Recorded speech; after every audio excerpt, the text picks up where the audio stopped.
morning. I ordered a smartphone from your website and it arrived with a cracked screen. This is unacceptable. Hello, my name is Julie, your agent for today. I understand your frustration and I sincerely apologize for the inconvenience. Let me assist you in resolving this issue right away. May I have your order number to check the details? Yes, it's 12345. I just want a replacement or a refund. Thank you for that, Mr. Lopez. I see that your order was delivered 3 days ago. I will process a replacement immediately at no extra cost. We will also arrange a courier to pick up the defective item. Would you like the same model or a different one? I want the same model, but please ensure it's not damaged this time. Absolutely. We will thoroughly inspect the new unit before shipping. You will receive a confirmation email and the replacement should arrive within 3 days. Is there anything else I can help you with today? No, that's all. Thank you for handling this quickly. My pleasure, Mr. Lopez. Thank you for choosing our service. Have a great day.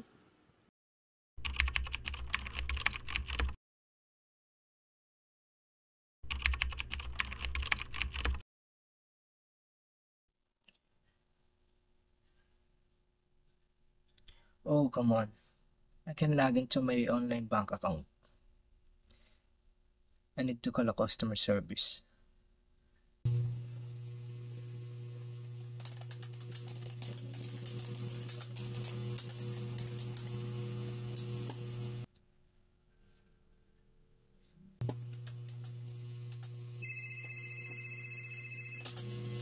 Hi, thank you for calling our company. This is Jervin. How can I help you? Oh, hi. Hello. Good afternoon. I'm calling because of my online bank account. When I try to log in, I keep getting an error message. I'm sorry to hear that, sir. Let's get this fixed for you. Can you describe the exact error message you're saying? It always says incorrect password, but I'm sure I'm entering the right one. Thank you for that information. Sometimes passwords are case sensitive. Can you try entering it again, making sure caps lock is off?